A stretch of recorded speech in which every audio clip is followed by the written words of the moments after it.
நாம் உயர்கல்வி தொடர்பான ஆலோசனைகளை பெற வேண்டிய நேரம் வந்திருக்கிறது.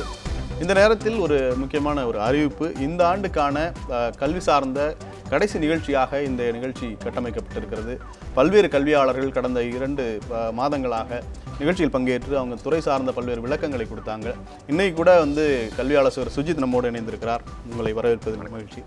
அதே போல் நம்ம நிகழ்ச்சியில் நிறைய நிகழ்ச்சிகளில் பங்கேற்ற ஜெயபிரகாஷ் காந்தி தொலைபேசி வழியால் இன்றைக்கி இணைஞ்சிருக்கிறார். இறுதி நிகழ்ச்சியில் நேரடியாக கலந்துக்க முடியாத நிலையில் அவர்கிட்ட பேசலாம். ஜெயபிரகாஷ் காந்தி சார், வணக்கம். இந்த நிகழ்ச்சி இப்போ இன்றோடு நிறைவு பெற நிலையில் இருக்குது. இந்த நிகழ்ச்சியில் நீங்கள் பங்கேற்றது, மாணவர்களுக்கு அந்த ஆலோசனைகள்லாம் வழங்கின அந்த அனுபவம் எப்படி இருந்தது? இந்த நிகழ்ச்சி பற்றி உங்களுடைய கருத்து என்ன? சார், சூப்பர் முயற்சி சார். எப்போவுமே நியூஸ் 7 எப்போவுமே பண்ணிட்டு இருக்கோம் ஒவ்வொரு வருஷம்.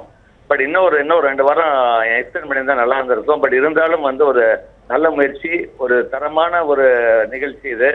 எங்கு படிக்கலாம், என்ன படிக்கலாம். ஏன்னா இதில் நல்ல சிறந்த கல்வி ஆலோசகர்கள் நான் நிறைய ஆலோசனைகள்லாம் சொல்லியிருக்காங்க. நானும் கலந்துள்ள மிக்க மகிழ்ச்சி. மாணவர்களும் நல்ல ஒரு ஆக்கப்பூர்வமான அறிவுபூர்வமான கேள்விகள் கேட்டதுனால எங்களால் இன்னும் நல்ல விதமாக பதில் சொல்லி ஒரு நல்ல மோட்டிவேட் பண்ணி ஒரு நல்ல கெரியர் சூஸ் பண்ணுறதுக்காக நாங்கள் கைட் பண்ணோம். ஸோ எங்களுக்கும் ஒரு மன திருப்தி இருக்குது இந்த ப்ரோக்ராமில் கலந்துக்கிட்டதில். ஓகே சார், நிச்சயமாக நன்றி. பல நிகழ்ச்சிகளில் கலந்துக்கிட்டு உங்களுடைய முக்கியமான நேரங்களில் இங்கே இடையில மாணவர்களுக்காக ஆலோசனைகளை வழங்கினீங்க. உங்களுக்கு நியூஸ் 7 தமிழ் சார்பாகவும் நம்ம குழு சார்பாகவும் நன்றிகளை தெரிவிச்சுக்கிறேன். நம்ம இப்போ தொடர்ந்து ஆலோசனைகளை பெறலாம். நன்றி சார். சுஜித், ஜெயபிரகாஷ் காந்திட்ட அவர்கிட்ட கேட்ட அதே கேள்வி தான். இந்த நிகழ்ச்சியில் நீங்களும் நிறைய நிகழ்ச்சிகளில் பங்கேற்றிருக்கீங்க, பல்வேறு சந்தேகங்களுக்கு விளக்கம் அளிச்சிருக்கீங்க. இந்த நிகழ்ச்சி பற்றின உங்களுடைய கருத்து என்ன? நான் எது யூனிக்காக பார்க்குறேன்னா, ஜெனரிக் கெரியர் கவுன்சிலிங் இல்லாமல் ஒரு நிகழ்ச்சி நீங்கள் ஒரு துறை சார்ந்த வல்லுநர் ஒரு ஸ்பெசிஃபிக் லைனை இன்ட்ரடியூஸ் பண்ண கான்செப்ட் வாஸ் வெரி யூனிக். ஏன்னா வெறும் இன்ஜினியரிங், மெடிசன் அப்படி தான் நம்மளுடைய நிறைய கேள்விகள் போயிட்டு இருக்க டைமில் நீங்கள் ஒரு ஸ்பெஷலிஸ்ட்டை கூப்பிட்டு 2வது கெஸ்ட்டாக வச்சு அந்த துறையை சார்ந்த இந்த கேள்விகள் நிறையா வந்தது. அது வரவேற்கத்தக்க முயற்சி. மேபி இது ஒரு பேனல் டிஸ்கஷனாகவே ஆக்கிடணும்னு நினைக்கிறேன் வருங்காலத்தில். ஜேபி சொன்ன மாதிரி டியூரேஷனுக்கு இல்லை, இப்போ இந்த இன்ஜினியரிங் கவுன்சிலிங் ஆரம்பிக்கும் போது நிறைய டவுட்ஸ் வரும். மேபி ஒரு ஸ்பெசிஃபிக் எபிசோட் நீங்கள் அந்த டைமில் பண்ணிங்கனாலும் நல்ல வரவேற்பாக தான் இருக்கும்னு எனக்கு தோணுது. பட் பிரில்லியன்ட் மூவ் இந்த நிகழ்ச்சியை பொறுத்தவரை. நிச்சயமாக நிகழ்ச்சியை எக்ஸ்டெண்ட் பண்ணுறதுக்கான பாசிபிலிட்டி என்ன அப்படிங்கிறத நிர்வாகத்தோடு கலந்தாலோசித்து அந்த முடிவுகள் எடுக்கப்படும்.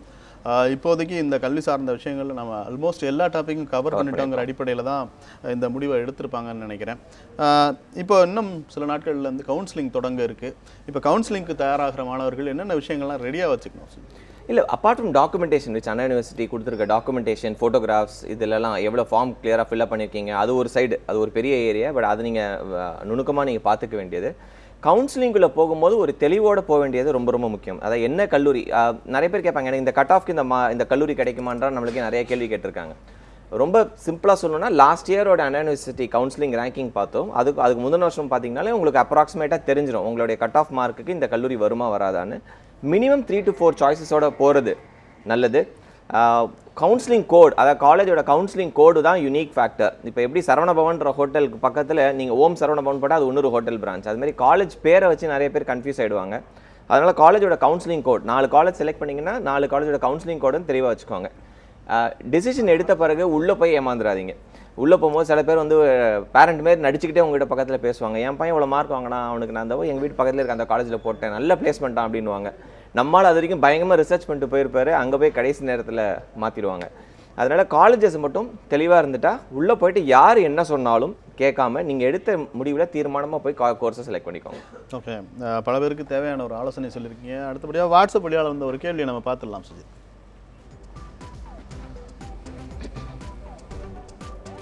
என்னோட brother 12th 966 mark, commerce. Next என்ன படிக்கலாம்? ஸோ இப்போது நான் கோர்ஸ், ஆமாம், ஆர்ட்ஸ் அண்ட் சயின்ஸில் ஆல்மோஸ்ட் அட்மிஷன்ஸ் முடிஞ்சிட்டு வருது. எல்லா பிரபல கல்லூரிகளையும் 2nd லிஸ்ட் 3rd லிஸ்ட் வரைக்கும் வந்துருச்சு. இப்போ எங்கள் ஃபவுண்டேஷனுக்கே வர ரெக்வஸ்ட் என்னென்னு பார்த்தீங்கன்னா, காமர்ஸில் இன்றைக்கும் பிகாம் ஜென்ரல், இந்த பிகாம் ஜென்ரல் கிடைக்கலன்னா நான் வேறு எதுவும் படிக்க மாட்டேன்னு சொல்லிட்டு இருக்க மாணவர்கள் நிறைய பேர் இருக்காங்க. காமர்ஸை பொறுத்த வரைக்கும் இந்த 7 to 8 ஸ்ட்ரீம்ஸில் நீங்கள் எதை வேணால் எடுத்து படிக்கலாம். ஓகே, அது நீங்கள் ஒன்றுமே இல்லை. எது புத்திசாலித்தனம்னா பிகாம் ஜென்ரல் சிலபஸை வாங்கி பாருங்கள். பிகாம் கார்பரேட் செக்ரட்டரிஷிப், இல்லை bank management, accounts and finance, இந்த சிலபஸையும் வாங்கி பாருங்கள். 2லேருந்து 4 பேப்பர் தான் டிஃப்ரெண்ட்டாக இருக்கும். ஸோ பிகாம் ஜென்ரல் படித்தா அது ஒஸ்தியான கோர்ஸ், எனக்கு உடனே வேலை கிடைச்சிரும் அப்படின்னு நினைக்கிறதெல்லாம் முட்டாள்தனம். காமர்ஸ் குரூப்பில் உங்களுக்கு ஸ்பெஷலைசேஷன்னா தாராளமாக அதில் இருக்க 7 to 8 கோர்சஸில் எது கிடைச்சாலும் தயங்காமல் எடுத்து படிக்கலாம். ஓகே, பொறியியல் தேர்ந்தெடுக்கிற மாணவர்களுக்கு பெரும்பாலும் அவங்க போய் சென்று சேர்ற இடமா ஐடி துறை இருந்துகிட்டு இருந்து ஐடி துறை சார்ந்து சிறு சலனங்கள் ஏற்பட்டிருக்கு. இது வந்து பர்மனண்ட் ஆனதா இல்லை ஐடி துறையில் வாய்ப்புகள் குறையாமல் நீடிச்சுட்டே இருக்குமா? வாய்ப்புகள் குறையிறதுக்கான வாய்ப்புகள் ரொம்ப ரொம்ப குறைவு. அதாவது எப்படின்னா ஒவ்வொரு இண்டஸ்ட்ரிக்கும் அப்ஸ்விங் டவுன் ஸ்விங்னு இருக்கும். இது என்னன்னா எனக்கு தெரிஞ்சு இது 4th இண்டஸ்ட்ரியல் ரெவல்யூஷன் தான் இப்போ நடந்துட்டு இருக்கிறது. மிஷின் லேர்னிங் இது மாதிரியான ஆட்டோமேஷன் வரதுனால கன்வென்ஷனல் ஜாப்ஸ், நான் டெஸ்டிங் சர்வீசஸ்னு அதுக்கு நான் மேசிவ் ஹையரிங் பண்ணிட்டு இருந்த நம்பர்ஸ் வந்து குறையும். ஸோ இப்போ குறையிறதுனால ஐடியில் தொய்வு நிலை ஏற்படுமா அப்படின்னா ஆன்சர் இஸ் நோ. நீங்கள் என்ன பார்க்கணுன்னா முன்னாடி ஒரு 2 வருஷத்துக்கு முன்னாடி வரைக்கும் ஒரு பொறியியல் மாணவர் எப்படி ஒரு ஐடி கம்பெனியில் பிளேஸ் ஆனார் அப்படின்னா அவருடைய மார்க் அடிப்படையிலையும் ஒரு ஃபஸ்ட் கிளாஸ் வச்சிருக்காரு, அவங்க வச்சிருக்க இப்போ என்ட்ரன்ஸ் டெஸ்ட் ஒன்று வச்சிருப்பாங்க, இங்கிலீஷ் ஸ்பீக்கிங் டெஸ்ட் ஒன்று வச்சிருப்பாங்க. இது 3த்துலேயும் அவர் கிளியர் பண்ணார்னா இன்டர்வியூ வருவார். இன்டர்வியூவில் ரொம்ப மோசமாக பர்ஃபார்ம் பண்ணால் தான் ரிஜெக்ட் ஆவாங்க. 10 பேர் அட்டன் பண்ணால் கிட்டத்தட்ட 7-8 பேர் எடுத்துருவாங்க. ஏன்னா அவங்களோட அனாலிட்டிக்கல் ஸ்கில்ஸ் தான் செக் பண்ணிடுறது. இன்றைக்கி நிலைமையில நீங்கள் ஐடிக்குள்ளே வரணும் அப்படின்னா இது மட்டும் பத்தாது, கோடிங் ஸ்கில்ஸும் முக்கியம் அப்படின்றாங்க. ஸோ இப்போ படிக்கிற மாணவர்கள், பிஇ படிக்கிற மாணவர்கள் ஐடி துறைக்கு வரணும்னா 4 வருஷத்தில் கண்டிப்பாக நீங்கள் கோடிங் ஸ்கில்ஸ் கற்றுக்கிட்டே ஆகணும். எனக்கு ஒரு என்ன லாங்குவேஜில் எனக்கு எப்படி கோடு எழுத தெரியணும்னு தெரிஞ்சே ஆகணும். முன்னாடி தான் நீங்கள் மெக்கானிக்கல் இன்ஜினியர் படித்தாலும் சரி, சிவில் இன்ஜினியரிங் படித்தாலும் சரி, அனாலிட்டிக்கல் ஸ்கில்ஸ் ஸ்ட்ராங்காக இருந்தால் கம்பெனி வேர் ஹையரிங். இன்றைக்கும் ஹையர் பண்ணுவாங்க, மெக்கானிக்கல் சிவில்லாம் ஹையர் பண்ணுவாங்க. பட் உங்களோட கோடிங் ஸ்கில்ஸை செக் பண்ணுவாங்க. ஸோ 4 வருஷத்தை அதை கண்டிப்பாக ப்ராக்டிஸ் பண்ணிக்கிறது நல்லது.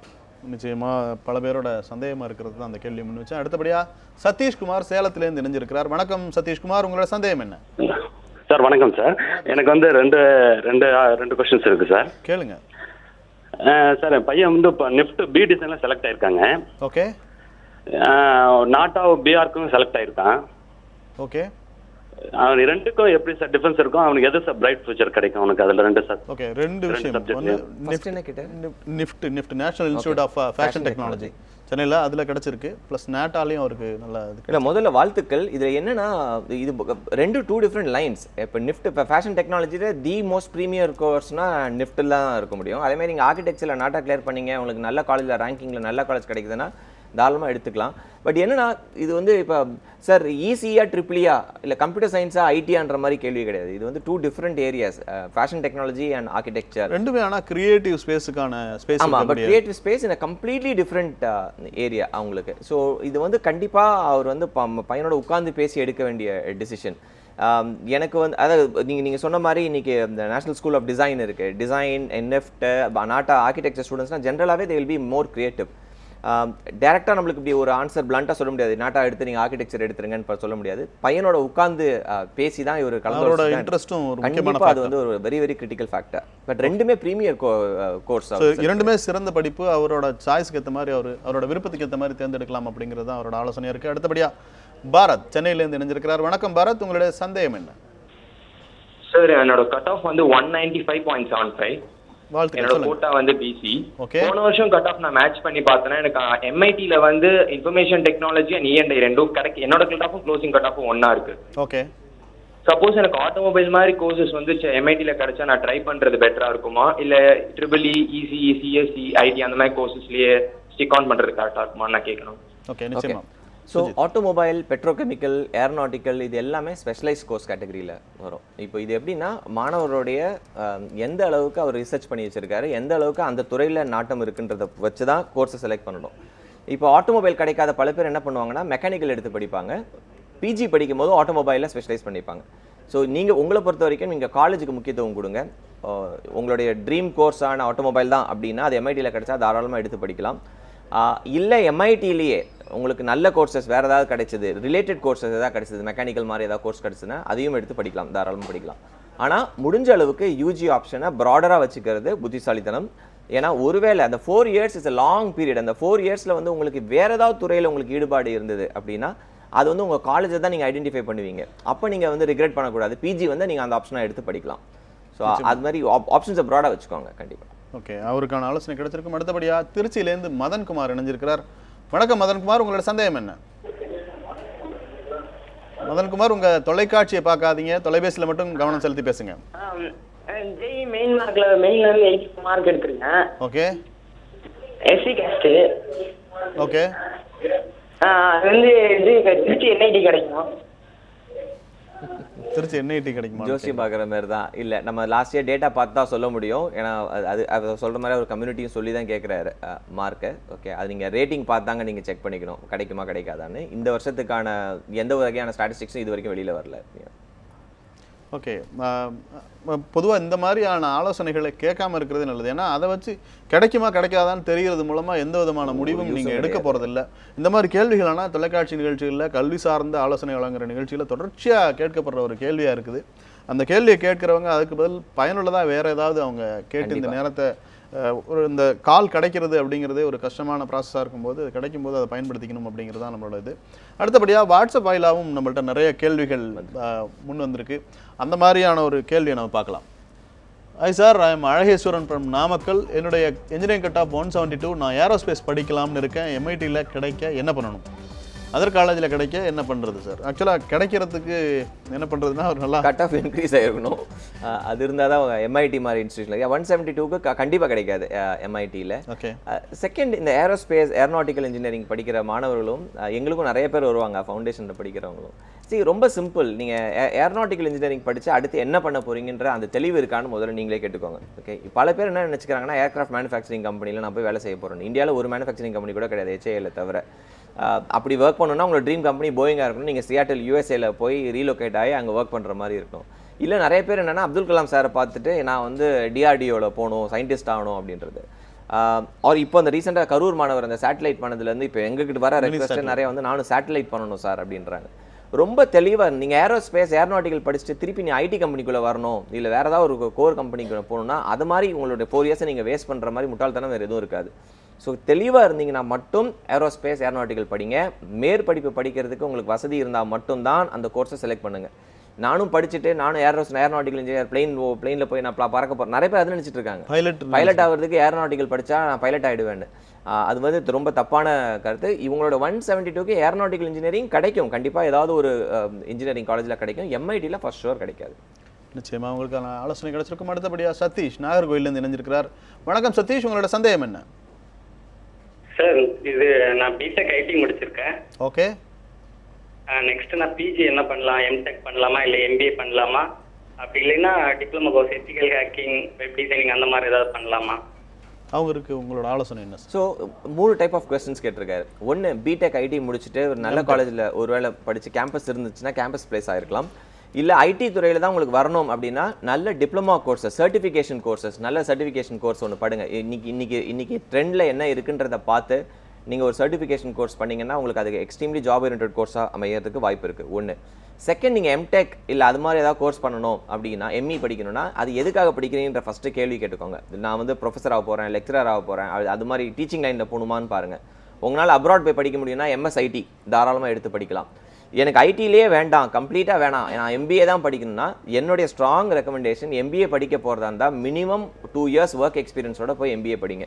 இன்றைக்கி எல்லா ப்ரீமியர் இன்ஸ்டிடியூஷன்லையும் சரி MBA படிக்கிறவங்க யாராக இருக்காங்கன்னா ஒர்க் எக்ஸ்பீரியன்ஸ் உள்ளவங்க தான். அவங்களால தான் சப்ஜெக்ட் புரிதலும் ஜாஸ்தி இருக்குது. ஃப்ரெஷரை விட அவங்களுடைய ability to perform well in MBA is very very high. அதனால் நீங்கள் இந்த 3ல் எது உங்களுடைய ஆப்ஷன்றதை ஃபஸ்ட்டு டிசைட் பண்ணிவிட்டு அடுத்த கோர்ஸை செலக்ட் பண்ணுங்கள். UG மாதிரி கிடையாது PG. நீங்கள் PG போய்ட்டு நான் அதுக்கப்புறம் நான் பேக் அவுட் ஆகிறதுக்கான சான்சஸ் ரொம்ப ரொம்ப கம்மி. அதை மட்டும் ரொம்ப தெளிவாக யோசித்து முடிவெடுங்க. நிச்சயமாக. அடுத்தபடியாக பிரகதீஸ்வரன் சென்னையிலேருந்து இணைஞ்சிருக்கிறார். வணக்கம் பிரகதீஸ்வரன், உங்களோட சந்தேகம் என்ன? இப்போ நான் ஹிஸ்டரி குரூப் எடுத்துக்கிறேன். இப்போ நான் மேற்படி தொழில் ஆய்வாளர் ஆக வேண்டியனா எப்படி என்னுடைய படிப்பு? ஹிஸ்டரியில் நீங்கள் எத்தனாவது ஆண்டு படிக்கிறீங்க? புரியல. ஹிஸ்ட்ரி இப்போ படிப்பு எடுத்திருக்கீங்க இல்லைங்களா? +2 முடிச்சிருக்கீங்களா? டிகிரி படிச்சுட்டு இருக்கீங்களா? +2 முடிச்சிக்கிறேன். ஓகே. ஹிஸ்ட்ரி +2 முடிச்சிருக்கிறார். தொல்லியல் ஆய்வாளர் ஆகணுங்கிறது அவரோட எண்ணம். அதுக்கு நீங்கள் ஆப்ஷன்ஸ் நீங்கள் வைடராக வச்சுக்கிறது தான் நல்லது. நிறைய பேர் ஹிஸ்ட்ரி முடிக்கிறவங்க எல்லாமே அந்த லைனுக்குள்ளே போகணுன்னு பார்ப்பாங்க. BA ஹிஸ்ட்ரி எடுத்து படிக்கலாம், தாராளமாக படிக்கலாம். டூரிசம் இன்னைக்கு ஸ்டெல்லா மாரிஸ் அந்த கோர்ஸ் இருக்குது. இவருக்கு ஆப்வியஸ்லாக செலக்ட் ஆக மாட்டார். பட் லோயலா மாதிரி காலேஜஸ்லாம் டூரிசம்க்கான டிப்ளமோ கோர்சஸ் ஒன்று வரும். நீங்கள் ஒரு பேசிக் UG டிகிரி ஹிஸ்ட்ரி வந்து நீங்கள் புக்கு பார்த்து படிக்கிறது, அக்பர் என்னைக்கு செத்தார், பீர்பால் என்னைக்கு செத்தார்ன்றது படிக்கிறது கிடையாது.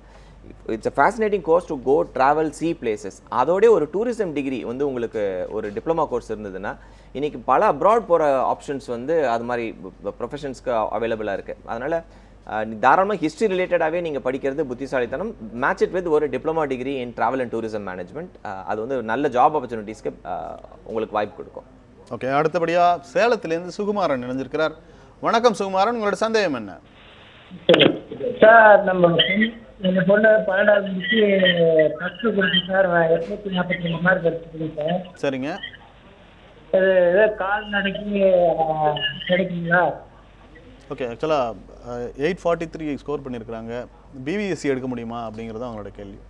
மார்க் ரொம்ப கம்மியாச்சு அவங்களுக்கு, கட் ஆஃப்க்கு வந்து ரொம்ப கம்மி. எனக்கு தெரிஞ்சு கிடைக்கிறதுக்கான வாய்ப்புகள் மிக மிக மிக கம்மி. அவங்களுக்கு ஆல்டர்னேட் நீங்கள் என்ன சொல்லுவீங்க? சார், இது வந்து மெடிக்கல் லைன், அதான் சொன்னேன். பயாலஜி எடுத்தால் then you have about 15, 16 to 20 courses இருக்குது. பேராமெடிக்கல் கோர்ஸ் தாராளமாக எதாவது ட்ரை பண்ணலாம். ஆப்தமாலஜி அது மாதிரி லைனில் ரேடியாலஜிக்கான டிப்ளமோ கோர்சஸ் நிறையவே இருக்குது. கண்டிப்பாக அதை எடுக்கலாம். லேடி கேண்டிடேட்டாக இருந்தால் ஆர் ஈவன் மேல் கேண்டிடேட் இருந்தால் நர்சிங் இன்றைக்கி அது வந்து ஒரு ஃபேண்டாஸ்டிக் ஆப்ஷன். மேல் நர்ஸ்க்கு வந்து ஆப்பர்ச்சுனிட்டிஸ், அப்ராட் ஆப்பர்ச்சுனிட்டிஸும் ஜாஸ்தி இருக்குது. ஸோ அது மாதிரி ஏதாவது ஒரு கோர்சஸ் கண்டிப்பாக எடுத்து பார்க்கலாம். நிச்சயமாக சுகுமாரன் கேட்ட கேள்விக்கான பதில் கிடைச்சிருக்கும். அடுத்தபடியாக ஆலன் மதுரையிலேருந்து இணைஞ்சிருக்கிறார். வணக்கம் ஆலன், உங்களோட சந்தேகம் என்ன? Good evening sir. வணக்கம், சொல்லுங்கள்.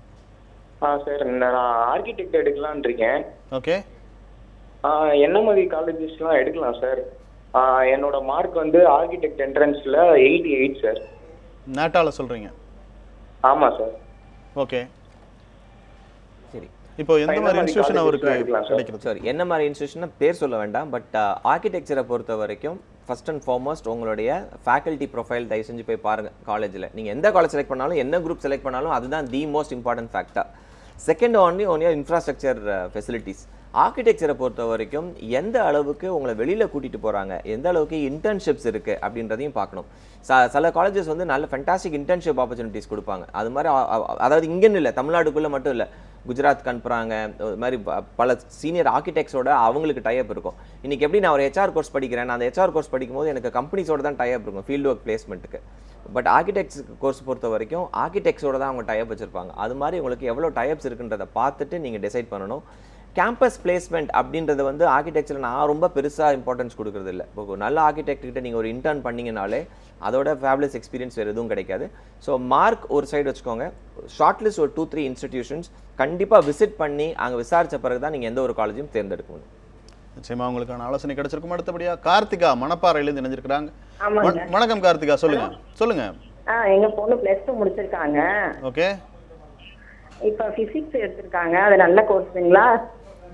நிச்சயமா பிசிக்ஸ் ரொம்ப நல்ல கோர்ஸ் தான். அதில் என்ன நல்ல கோர்ஸுங்களா அப்படிங்கிறது தான் உங்களோட சந்தேகமா? ஆமா, இல்லை அதுக்கு படிப்புக்கு அந்த தகுந்த வேலை கிடைக்குங்களா அப்படிங்கிறது தான் எங்களோட சந்தேகம். சுஜித்? இல்லை, இது வந்து எப்படின்னா ஜோசியம் பார்க்குற மாதிரி அவங்க வந்து ஃபிசிக்ஸ்க்கான வாய்ப்புகள் பற்றி ஐயோ ஃபேப்லஸ் கோர்ஸுங்க. நான் என்ன தான் சொன்னேன், சயின்ஸ் இன்னைக்கு நிறைய மார்க் எடுக்கிற பசங்க எல்லாருமே இன்ஜினியரிங்க்கு வராங்க ஒரு side. Very few students actually go and select BSc physics, biochemistry or BSc chemistry. ஃபிசிக்ஸ்லேருந்து நீங்கள் பிரான்ச் அவுட் ஆகி போகிற ஆப்ஷன்ஸ் பார்த்தீங்கன்னா 20 ஆப்ஷன் இருக்குது. நியூக்ளியர் ஃபிசிக்ஸ், அட்டாமிக் ஃபிசிக்ஸ், எத்தனை வேணால் ஆப்ஷன்ஸ் கொடுங்க, நீங்கள் அவ்வளோ இருக்குது. சப்ஜெக்டும் ஃபேப்லஸ் சப்ஜெக்ட். கோர்ஸ் சயின்ஸில் நீங்கள் இருக்கணும் அப்படின்னா ரிசர்ச் வரைக்கும் போகலாம். அதனால் கண்டிப்பாக ரொம்ப நல்ல கோர்ஸ். யூஜி முடிச்ச உடனே வேலை கிடைக்குமா அப்படின்னு கேட்காதீங்க. ஏதோ ஒரு வேலை கிடைக்கும். பட் அது மாதிரி வேலைக்கெல்லாம் போயிடாதீங்க. மேலே கண்டிப்பாக படிங்க. உங்களுக்கான ஆலோசனை கிடைச்சிருக்கும். அடுத்தபடியாக குமரராஜன் மேட்டுப்பாளையத்தில் இணைஞ்சிருக்கிறார். வணக்கம் குமரராஜன், உங்களோட சந்தேகம் என்ன? சார் வணக்கம். வணக்கம், சொல்லுங்கள். சார், இப்போ ஆக்சுவலி இப்போ என்னோட பொண்ணு வந்து இப்போ 10th முடிச்சிருக்கா. ஓகே. இப்போ +1 ஜாயின் பண்றா. ஓகே. அவங்க என்னன்னா வந்து இப்போ பிரெஞ்சு எடுக்கலாம்னு சொல்லி அவ பிளான் பண்றா. பட் இப்போ ஒரு சில பேர் சொல்றாங்க இப்போ பிரெஞ்சு எடுத்தா வந்து இப்போ நாளைக்கு +1 +2ல தமிழ் படிக்காட்டி வந்து இப்போ கவர்மெண்ட் ஜாப்லாம் கிடைக்காது அப்படின்ற மாதிரி சொல்றாங்க. ஓகே, இப்போ ஃப்ரெஞ்சை தேர்ந்தெடுக்கிறதுக்கு ஏதாவது ஸ்பெசிஃபிக் ரீசன் இருக்குங்களா? இல்ல, பிரெஞ்சு வந்து இப்போ ஆக்சுவலி வந்து இப்போ பிரெஞ்சு இது பண்ணா கொஞ்சம் ஈஸியா இருக்கும், நல்லா ஸ்கோர் பண்ணலாம் அப்படின்ற ஒரு ரீசனுக்கு தான் வந்து அவங்க தேர்ந்தெடுக்கிறாங்க. ஓகே. இப்போ ஆனா வந்து இப்போ பிரெஞ்சு படிச்சா வந்து இப்போ நாளைக்கு வந்து இப்போ கவர்மெண்ட் ஜாப்ஸ், தமிழ்நாடு கவர்மெண்ட்ல வந்து இப்போ ஜாப்ஸ் எல்லாம் நாளைக்கு வந்து இப்போ கிடைக்காதுன்ற மாதிரி ஒரு சில பேர் சொல்றாங்க. அதனால அது உண்மையா என்னன்றது ஓகே நிச்சயமா தெரிஞ்சுக்கலாம். ஆனா சக்சஸுக்கு ஷார்ட் கட்டே கிடையாது. சுஜித்? இல்லை, என்னை பொறுத்த வரைக்கும் தயவு செஞ்சு ஒரு ஜாப் ஆப்பர்ச்சுனிட்டிக்காக லாங்குவேஜை மாற்றிடாதீங்க. ஃப்ரெஞ்ச் படிக்கிறது மார்க்குக்காக மட்டும்னா கண்டிப்பாக நான் எம்ஃபேட்டிக்காக சொல்லுவேன், தயவு செஞ்சு எடுக்காதீங்க.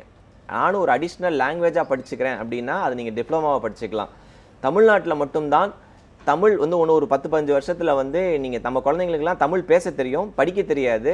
ஏதாவது நீங்கள் வெளியில் போனீங்கன்னா பஸ்ஸில் என்ன எழுதிருக்கணும் படிக்க தெரியாது நம்ம பசங்களுக்கு. அதனால் தமிழ் படிச்சிருக்க அந்த குழந்தைய கண்டிப்பாக 11th 12th படிக்க வைங்க. அந்த ஒரு 5-6 மார்க்கால் ஒன்றுமே ஆக போகிறது கிடையாது. ஃப்ரெஞ்ச் படிக்கணும்னு ஆசை இருந்தால் தாராளமாக ஒரு டிப்ளமா கோர்ஸாக படிச்சுக்கலாம். அதுக்கப்புறம் நீங்கள் any foreign language, any language படிச்சுக்கலாம். 11th 12th கவர்மெண்ட் ஜாபுக்காக நான் லாங்குவேஜை மாற்றுறேன் அப்படின்னா மாற்றாதீங்க. நிச்சயமாக சுஜித், கடந்த அரை மணி நேரமாக பல்வேறு நபர்களுக்கு, தொலைபேசி வாயிலாக இணைஞ்சவங்களுக்கு, வாட்ஸ்அப் வாயிலாக கேள்வி கேட்டவங்களுக்கு பதிலளித்தோம். அது இல்லாமல் இந்த ஆண்டோட கடைசி நிகழ்ச்சியில் பங்கேற்றதுக்கு உங்களுக்கு நியூஸ் 7 தமிழ் சார்பாக மனமார்ந்த நன்றிகள் சுஜித். நன்றி. தேங்க்யூ. இந்த அளவில் இந்த ஆண்டு என்ன படிக்கலாம் எங்கு படிக்கலாம் நிறைவு பெறுகிறது. ஈரோப் ஸ்டடி சென்டர் இந்த நிகழ்ச்சி வழங்குவதற்கான இந்த ஸ்பான்சர்ஷிப்பை கொடுத்துருக்காங்க. அவங்களுக்கும் இந்த நேரத்தில் நியூஸ் 7 தமிழ் நன்றிகளை தெரிவித்துக்கொண்டு இந்த நிகழ்ச்சி இந்த அளவில் நிறைவு செய்யலாம். அண்மை செய்திகளை தெரிந்து கொள்ள இணைந்திருங்கள் நியூஸ் 7 தமிழுடன்.